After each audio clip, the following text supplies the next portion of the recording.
What's up, gang, and welcome to the beginning of my Romance Takeover readathon reading vlog. So today it is the morning of November 29th. I just filmed my November wrap-up, so you might recognize this outfit. And I just wanted to let you know what I'm going to be starting today. So today I'm working like a long shift. I'm working from 12:30 to 8.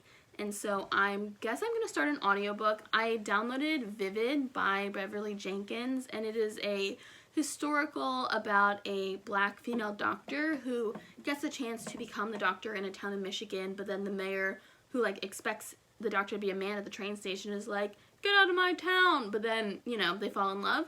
So I'm excited because this is kind of the first time that I'm going into a Beverly Jenkins book, like having read and considered the synopsis.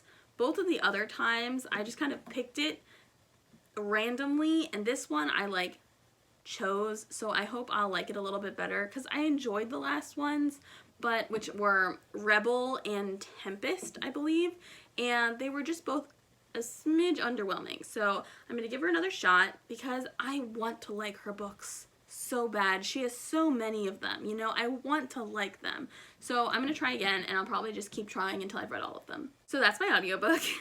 And then as for physical books, I am reading Plain Bed Heroines. I'm 50 pages in, and I do want to read this. I'm like really into it. I don't want to like put it on pause, and it's a library book, so I don't have like too much time left with it. So I am going to be reading this one as well, but I'm going to be mixing it up with one of the books on my physical TBR. I honestly don't know which one, so I will choose that later, but I'm definitely going to be reading one of these. The ones that I'm immediately like, I should get out of the way, which is never a good way to think about it, is Temptation and Surrender by Stephanie Lawrence, just because it's so fucking like dense and long. Like, this book is almost 500 pages, which is, I feel like, really long for a romance. Maybe I'm crazy. How long is this one? Yeah, see, this is only 450 pages, which is only 50 less than this one, but it's just feels right to me. I don't know, maybe because I've read this book before. Anyway, I'm thinking of picking this one up, which is, as a reminder, about a guy who's tired with London society and a girl who has a secret, and the secret is forcing her into this man's arms. And isn't that just the synopsis of every single historical romance I've ever written? So I really don't know what that book's about, and I'll find out later. Okay, so it is like 7:20 at night. I'm cutting up the branches of Christmas trees in order to make these things. We call them kissing balls, but I don't really know if they're like a real thing or if they're just made up because I don't celebrate Christmas. But it is many hours later. I've been at work for a really long time. I always think I'm going to get like a lot of listening done to my audiobook, and I have been, because between Halloween and Thanksgiving, we had a couple like really dead weeks. I'd be here like for 5 hours and not have any customers, or like, no, it'd be 5 hours and I'd have like 10 customers, which is still not good. Anyway, today it was pretty busy actually, which was nice. During the chunk, like the largest chunk of the day, I really had only read 8% of the audiobook for Vivid, but it's been pretty slow the past few hours, and I've gotten a lot more listening done, so I'm now, I think, like 20 to 25% in. I'm really not sure. Anyway, I'm really liking this one, much better than Tempest and Rebel. I feel kind of bad about that, but I think it's because I finally picked one with a different audiobook narrator. One of my biggest complaints about Tempest specifically was that, and because they had the same narrator, and it was complete accident, but I picked two of them that had the same audiobook narrator, and she sounds perfectly nice, but she also sounds like a grandmother or like a first grade teacher, and it's just hard for me to get into my romance when I feel like the person reading the sex scenes to me is like a grandmother. You know what I mean? I don't know. I just felt weird about it, and I didn't quite enjoy it. So I really like the narrator for this one. I really like Rebekah, or Vivid.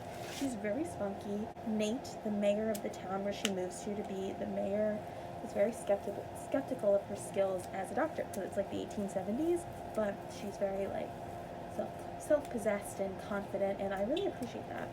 I do think, like, obviously it's not like she could ever have avoided this in writing this kind of book in this kind of setting, but it is frustrating that basically so far the biggest plot is that none of the men in town are willing to have her be their doctor because she's a woman, but I'm still enjoying the book. I like all the side characters. I feel like Beverly Jenkins does a really good job making cute, quirky, memorable side characters. Even if I don't remember their names, I remembered like them. So I'm enjoying that as well. And I just wanted to update you guys because I feel like all in all, this was a good pick. It's a good pick, and it will fulfill my read an audiobook prompt and my read a diverse romance prompt. And technically it'll be my read a historical fiction or historical romance as well, but I'm reading another book for that one. So it is Monday night at like 7:15, and I just finished the audiobook for Vivid. It's definitely my favorite of the 3 Beverly Jenkins books I've read. I liked the audiobook narrator better. I liked the characters better. I liked the relationship better. I liked the side characters better. I think I've now determined that I'm just never really going to be a fan of the way Beverly Jenkins writes her sex scenes, which is like kind of disappointing in a romance author, but I'm also never gonna like stop reading her books. I just feel like that's like cutting out so many options for me in terms of like how many books she's written. I don't want to like decidedly say that she's like not for me, so I'm gonna keep going. I'm probably gonna take like a break because I've read 3 of her books this year and like I'm good for now. So yeah, the book turned out fine. There wasn't really like an outside antagonist. Like the plot of the book was basically just Vivica, aka Vivid, it's her nickname, moving to this town in Michigan, becoming the doctor, proving to the people in the town that she's like a real doctor and worthy of their respect and trust, and then also her falling in love with Nate and learning about like his past. But there's really not that much like angst in her books, and I feel like that's a missing piece for me. I don't really know. I haven't started it yet, but up next on the docket is Temptation and Surrender by Stephanie Lawrence, and I'm not going to start another audiobook yet. I will definitely before like the 2 weeks are over, but I have a couple days off from work and I want to like read physically or ebooks in that time. And then also I'm planning on getting Radiance by Grace Draven, which is a fantasy romance, and this is another book that would count as out of my comfort zone, even though I already have a book picked for that, because I don't really read fantasy romance, even though I'm like almost positive that I would love it. So I'm really excited to try this one because this is like the most highly recommended like fantasy romance or like romance fantasy that there is out there. Or not out there, but at least has been recommended to me. I know that From Blood and Ash has gotten a lot of recommendations lately. I've seen a physical copy of that book. It looks so fucking long. And honestly, when it comes to romances, I'm not looking to read like a tome. So I am just going to like pass on that one. But I am excited to read this one, and I will let you know what it's about when I get it and when I start it, because at this point I don't know what it's about. Hello, it is 3:30 in the afternoon on Tuesday. I haven't filmed much today, and I didn't film much yesterday, but I am planning on making bread this afternoon, so maybe I'll take a few clips of that. I just wanted to update you on Temptation and Surrender, the book I started last night. I'm still only like 30 pages in, so I didn't read much more today, but I know a little bit more about what it's about. So basically, Jonas Talent is the man. He is taking charge of the estate in his father's absence. I don't know where his dad is, but he's somewhere. And he feels like a hole in his heart. Like he wants a wife and a family. He is like very happy for, but somewhat envious of his sister who fell in love with the man who like manages their estates, and like now they like live in the house and they have a family, and he just like wants something more in his life. And then the other character, her name is Emily, and she is the oldest of 5 siblings. So she is 25. She just got guardianship of her 3 younger sisters and her younger brother, and the 5 of them fled like in the middle of the night from their uncle's house. We don't know much more information about that, and have come to the town to see if they can find like a treasure that their ancestors left in this town. And their cover for being in the town and like the way they're gonna make money is that Emily has applied for the job of innkeeper for the one inn in this town, like the surrounding area, which is owned by Jonas's family. And so like she applies for the job, and then they've already met. There was really good tension there already, and I'm definitely liking this more than the other Stephanie Lawrence book that I've read, which is To Distraction over there. I definitely like this one more. I don't know if it's like more recent, or I don't know. I think this book came out in 2009, so we shall see. And I'm just like liking it so far, even though I'm only 30 pages in, which is really nice. I've been catching up on all my YouTube videos that I haven't been watching the past few days, and I went to Starbucks with my sister, and it's just been a nice day. Hello, it is right about noon on, what day is it? Wednesday, December 2nd. So I have only finished one book so far, and it was Vivid, and I didn't really update the past 2 days that much. I don't know why, I just really wasn't feeling it. I didn't read it all yesterday, that's why I didn't update, but today I am at page 82 so far. My goal is to finish this book today, and I have the whole day to do it, and I am actually in the mood to read right now, so I'm enjoying this a lot. They've already kissed for the first time, and they're like so cute, so I'm like very into this, and I'm kind of sad that it took me so long to read this because I've literally owned it for years, but it is what it is. I'm watching Books and Lala's Buzzword Reading Challenge for 2020 announcement video, and I'm like looking back at my unread bookshelf and basically realizing that I only have like books for like half the prompts, so I'm like, oh, okay. But I'm having I have a completely different shelf I forgot about. I have another pile of unread books that I completely forgot about, so I'll look at that later, but that's what I'm doing. So I'm just gonna be reading, watching YouTube videos, and chilling. First of all, I'm getting some nice animal cuddle time. You know, Elsa's just like licking herself aggressively on my lap. It's very strange. But Marcy's right over there. We're all cuddling, watching some vlogs. It's Jessie, Books and Bow Ties, I think. Anyway, that's my bookmark, and I'm 130 pages in, and it hasn't set it out right, but I'm pretty sure Mr. Jonas has decided that he really likes Emily and wants to marry her, and they've like kissed a few times, and they have like really good chemistry, and I love a man who's not completely emotionally constipated.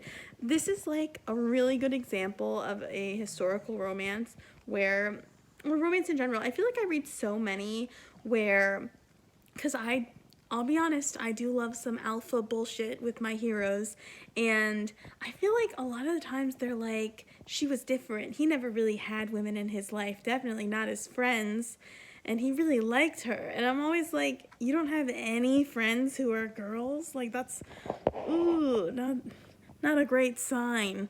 But this one, he's like so respectful and kind, and he gets along so well with his sister, and he has female friends, and he's just so like emotionally competent, and I'm just like so into it. He is like a little bit like, she's saying that she doesn't want him to pursue her, but he's like, I know that's a lie. And in most cases I'd be like, ooh, that's a little like, she's saying like no means no, but she has like kissed him, like she has initiated kisses and like has done other things that like do expressly communicate her interest, even though she's like trying to resist in order to like keep her family's secrets. And it's just like, I'm really enjoying it. I'm liking it a lot. Okay, so I feel like I'm updating a lot for this book. I've been liking it a lot, and I'm on page 228, and earlier I said they had a few kisses. Let me rephrase that. Basically, their first kiss happened around page like 60, 70, and for the next 150 pages, they basically had a kiss like at least every 10 pages, and I loved it.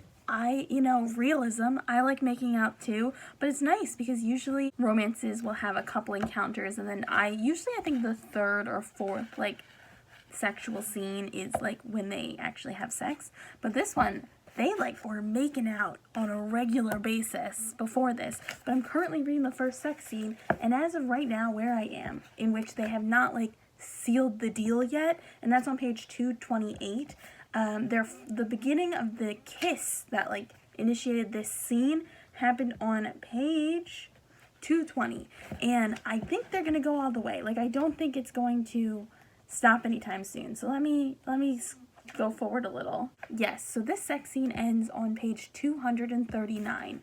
It is a full like 20-page sex scene, and honestly, you'd think that'd be like more common in romances, that those scenes are like longer. Typically a couple paragraphs, maybe a couple pages. never, like almost never do I feel like the scenes last like this long. And it's great. It's well written. It's interesting. They're changing it up, so it's not just like weirdly repetitive.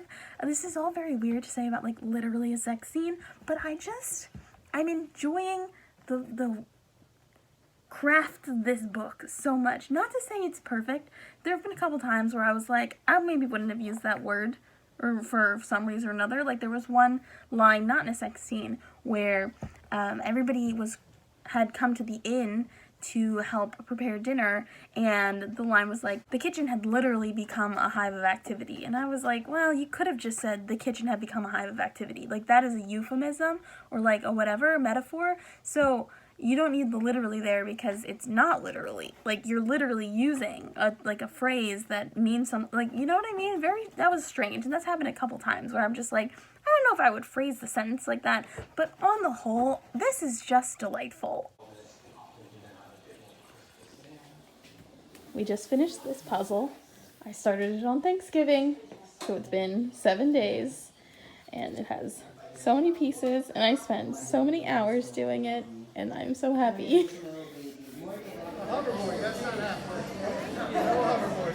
Hello, and welcome to this beautiful nighttime car vlog clip. So I just got out of work. It's like 7:45. I got out like 15 minutes early, which is nice. And as you saw in the last clip, I was helping out with Santa pictures, and so I was basically at the front of the line, and I was taking people's names and numbers and their temperatures, and then I would give them a text. Like I would send a text to them through this like program on my tablet, and they could come and join the line. Anyway, I've been bitching to my family about having to do this instead of my outside cashier job for literally an entire week. It was so fun. There were so many babies, there were so many dogs, and it was like lovely the whole time. I feel like a bitch. But it is, like I said, 7:45. I'm gonna drive home now. It shouldn't take me that long. And then my plan is to finish Temptation and Surrender. I'm so close to the end. I can taste it. Probably like 60 pages from the end. And then at 8:30, I know that there's going to be a live show, maybe reading sprints, maybe just like chatting. I'm not really sure. I think on Beautifully Bookish Bethany's channel. I feel a little bad that I keep talking about her in relation to this readathon because she's like one of 6 hosts, but it just so happens that I'm available tonight at 8:30, which is the time that her thing is going to be. So like, whatever. But yeah, I'm gonna go home and get into PJs and pet my dog and have a nice evening. Maybe make some tea too.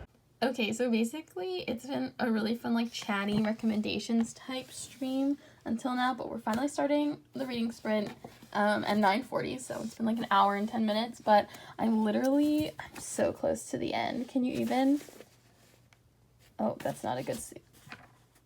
I will say, the guy who's the bad guy, I could very clearly tell was the bad guy, like, the instant they were introduced. Like, there was no surprise there for me. I was just kind of waiting to see. I definitely think the last, like, quarter of this book, it's drawn out a little too long in terms of, like, the investigation of, like, finding the treasure and, like, all that stuff. You really see it step by step, and while I appreciate actually seeing characters investigate, I do think this is going on for like a bit too long, despite the fact that I'm past all of the stuff that I thought was dragged out now, and I think it's going at a good pace now.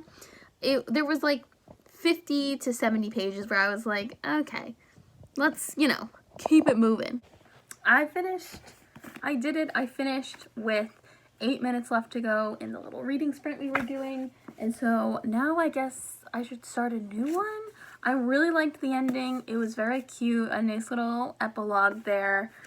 It's just a fun book. I just think that there's great chemistry between these characters, and I think the author wrote the chemistry so well. It's just so nice. And while you're here, I wanted to show you guys something. I'm not like an organized person, but I always want to be. So like last year I started this like hideous reading journal, and then abandoned it after like 2 months. But I decided to do one of those, and again, I'm bad at this, so it's badly spaced, but I decided to do one of those, like, how many pages you read every day. It looks like a lot, but it was like 200 pages. I just have these really spaced out because I don't read that much in a day, but I have that, and then I made, like, a page for my bingo board. So it has my bingo board, And the ones that I've done, I'm about to check off this one, I think. Yeah, no, I'm about to check off this one on the bottom, because that's what this was for. Read a book that's been on your TBR for more than 6 months. And I'm going to cross it. Oh, I already crossed it out on the bottom. But yeah, isn't that cute? I like it. I'm using pink because it's a romance readathon. So fun. Let me get the book that I think I'm going to start reading next. Okay, so this is the next one. The Lady in the Mirror by Judith Arnold. It's for my out of my comfort zone prompt. And I just want to read it because it's short. It's only about 220 pages. Hopefully I can read about half of it tonight and then half of it tomorrow and just like finish it up really fast, because this one took me a day longer to read than I was expecting. So I want to get this one done. And it's also going to be my first Harlequin Temptation is the imprint. And it has this thing in the middle to like buy more books, but it has like I guess it's like you can tear it off. It's perforated right here. And it looks like it's a bookmark. But I'm like, should I tear it off? I don't know. It's just fun. This is a contemporary, at least, you know, when it was written, it was a contemporary. It's old now. But it's about an ex-cop, Clint McCreary, who goes to LA from New York to find his runaway teenage sister and develops a relationship with the woman, Jessie, who runs the shelter for runaways in LA. So that's what it is, and I'm gonna dive on in. Finished up the live stream, which was nice, and I have some updates about The Lady in the Mirror. So it's called that because Mr. Clint, which is very weird because I have read my fair share of Marvel fanfiction, and Clint is Hawkeye's name, so it's a little confusing. But Clint is renting an apartment for like a month in this place, and the apartment that he gets is haunted by a lady in the mirror. You can't really see, but there's a mirror in the background. But basically there's a lady who I guess was killed in like the 30s, and she haunts this mirror, and she either grants your greatest hope or your greatest fear. Very odd. It's not good. I'm not really enjoying it, but it's going really fast. And very cool thing that happened is that as I was reading it, I was like noticing some stuff, and I was like, oh, what's this? Oh my god, where did it go? The original receipt from when this book was first purchased in 1995, the year it was published. So it's from a place called Walden Books. Let me see if you can, the light isn't very good. It's from a place called Walden Books in California, and it was originally priced at $2.95. So you can see that the value of it hasn't gone up or down very much. It's probably gone down. And it's just like so cool because it's like in pristine condition, this receipt. So I'm just going to stick it in there and keep it forever. 1995. I wasn't even born yet. Hello. It is at about 11:30 in the morning on Friday. And if you hear any buzzing in the background, my neighbor had a tree fall over in her yard like last month, and she's getting it taken care of. So they're like sawing it or whatever. Anyway, I just wanted to give you a little bit of an update. I finished The Lady in the Mirror. It was fine. I didn't like it. I skimmed most of it. Like I speed read, so that's why it basically didn't take me that long to read it all. And it was like definitely of its time. I don't think it's like objectively badly written.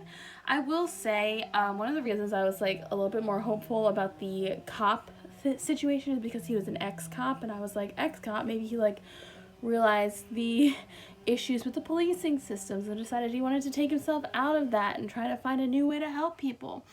No, he's an ex-cop because he didn't feel like he was doing enough to clean up the streets, so he became a lawyer in order to lock more people up. So that was kind of the perspective that we were in. Most of this book was from his perspective, which is interesting for a romance, but it was fine. The sex scene was not as bad as I thought it would be, to be honest.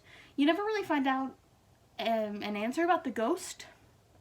It just is there, I guess. Maybe. And yeah, that's how that was. I'm going to start Radiance by Grace Draven. I have it on my Kindle. I don't know if you can see it, but there's the cover. Ooh. I don't know if I've actually told you guys like the synopsis for Radiance, but it's basically, as far as I understand, a fantasy romance. So it is like a romance, just a romance novel that is in a high fantasy world, and it's an arranged marriage between the prince and princess or something like that of two different species. And oh my god, that is so loud, I'm so sorry. And I don't really know anything beyond that, but I do know it's like kind of friends to lovers, even though they're already married, because I've heard there's like some really good banter about them each finding the other species like really unattractive, but then they like fall in love anyway. So I'm kind of excited to see where that's gonna go, and yeah, I think it'll be good. I just got home from work. It's Friday night at 8 o'clock, and I have a couple updates. So I am now 28% into Radiance, and I don't know if I gave an update before, but I have a little bit more context. So basically, oh my god, my foot's asleep. Oh, pins and needles. Oh, that's so painful. Like I said before, it is two people. Ildigo, her name is, I think. She's a human, and then, oh my god, I can't remember his name. Brishan, he's a Kai, which is one of this elder race. They're gray, their skin is gray, and they have no pupils. Their eyes are just white, and they have very sharp claws and teeth. Well, nails and teeth. And they each find the other's respective race pretty repulsive and scary in terms of appearance, but the two of them they don't know that it's the other person that they're meeting, but they run into each other before their wedding, and they have like a little like banter, jokey, bonding moment, and so they're each a little bit relieved when they realize that the other is like their intended. And they've just returned back to the Kai lands, to Brishan's like kingdom, so Ildigo is now the only human, and they're kind of dealing with that, and it's been good so far. Like, it's more like a slow burn than I expected it to be. Like, I didn't expect them to like have already like done anything spicy by this point. It's like only like 25 to 30% in, but like they're definitely still in like the friendship zone. So yeah, but I'm really enjoying it. It reads really fast, and that's cool. And then another update is that my uncle texted me, or he emailed me, and basically was like, Plain Bad Heroines is due back to the library on Monday, December 7th. And he got this out of the library and then let me read it because he didn't know why he had put it on hold, except for the fact that like I mentioned it. So I'm reading this. I'm still only 110 pages in, but my plan is to really buckle down and read this one this weekend. So I might be putting other physical romances on hold and focusing in on an audiobook. I don't know. I haven't decided yet. I just applied for, I have so many tabs open for job applications, but I hate writing cover letters, but I just applied for a job as an editor at an audiobook retailer, so wish me luck. And I'm now 60% through Radiance, and I just have a little update. First of all, loving their interactions. They're just so like fun and kind to each other, and I love that for them. I also like that they're starting to like maybe acknowledge to themselves some like attraction, and I'm like, yes, let's go. I will say the thing that's kind of confusing me is like the timeline. Not the timeline, like I know it's a linear story, but sometimes something will happen and it will like jump back to like the night before to an event that kind of preceded it, and it's like telling why they got to the point that it started with in the first place, but it's very unclear when those and then it'll like catch up to the current time, and you'll meet up with the characters like at the thing that happened before the little flashback, but it's very, at least to me, unclear when those flashbacks are happening. Like something about like the tenses, it doesn't really do enough to communicate to me that what is I'm reading right now happened like last night or yesterday morning, you know what I mean? So it's just like a little confusing, but other than that, that's really the only like complaint that I have about like the construction or the writing. Otherwise, it's like, it's not like the most amazing writing of it. It's not like groundbreaking, but it's like not bad, and it's pretty good writing. So yeah, those are my thoughts, nice and quick. Good morning. It is Saturday, and it's about 8 o'clock in the morning, and I'm in my little elf costume, which I don't love the costume, I'll admit. But I wanted to give you guys a little update. I finished Radiance last night. I stayed up probably later than I should have to read it, but I finished it and I really liked it. Once they got into like the steamy part, I loved their chemistry before, but I loved their chemistry after. And I liked how implicitly they trusted each other. I feel like that's something that doesn't happen often, because big or small, miscommunication almost always has a role in romance. And that's, you know, that's fine. I like that. So, but it's still nice to see two characters who really communicated from the very beginning of their relationship, and so have this like intense trust like the entire way through. So that's really nice. And then today I'm going to be working, and I downloaded the audiobook of Rafe by Rafe, I think it's Rafe, by Rebekah Weatherspoon, and this is a romance between a black female doctor and the man she hires to be her nanny for her two twin daughters. I think they're twin daughters. So I've heard really good things about this one, and as you guys know, I read 2 Rebekah Weatherspoon books last month and really liked them. So I have high hopes. And I'm feeling good. Hello, and welcome to the last clip of this vlog. So I decided to split my Romance Takeover vlog into week 1 and week 2, just because this one was already getting a little bit long, and I don't want this to be like enormous, so I'm just gonna wrap it up. It is probably around 9 o'clock on Saturday, and I got home at like 4 and honestly didn't feel like reading, so I didn't. I just laid in bed and I slept and I watched YouTube. So I'm probably gonna get to reading Plain Bad Heroines right now for a few hours, see if I can read like a couple hundred pages. Hopefully. I don't know if I will be able to, but I just wanted to give you a last update. So today I read the audiobook for Rafe, and I really liked it. It was so cute. Like, I really like the last act, like, drama that happened. I thought it was going to be something else, and then it wasn't that, and I was like, nice. And I ended up really liking it. It wasn't perfect, but it was really good. And then I was still at work for a few hours, and I was like, well, I should find another audiobook to listen to. So this one, and I guess Rafe also doesn't really, I guess neither of these count for any prompts, so I'm really just wasting my time. But I mean, it's not a waste. I listened to Set by Alexandria House, and this is like a smutty novella. It's 80 pages long, and the word titty is used like every 2 sentences. It's truly ridiculous. I can't even say that there's sex scenes. Like, I would say that like 75% of this book was sex scenes, but honestly, they're not even scenes. It's just like woven like every other paragraph, and it wasn't good, but it was fun. I don't know. I wouldn't recommend them to anybody, but I still like had fun, I guess. It's a little weird listening to it as I was like helping children in line to meet Santa, but whatever. I'm gonna read Plain Bad Heroines, and then I also downloaded the audiobook for Surrender to the Highlander, which is one of the books on my TBR that I physically own. So that's the book I'm gonna listen to at work tomorrow, and you will see that in my second vlog, which you'll see a week from the day that you're seeing this vlog. So I will see you guys soon. I hope you enjoyed. Let me know how your Romance Takeover readathon's going, because honestly, I feel like I'm doing really well. I don't know, I'm just feeling really good. I also didn't make it very difficult for myself in terms of prompts, so whatever. But yeah, I'm having a good time. I hope you're having a good time, and I will see you guys next week. Bye!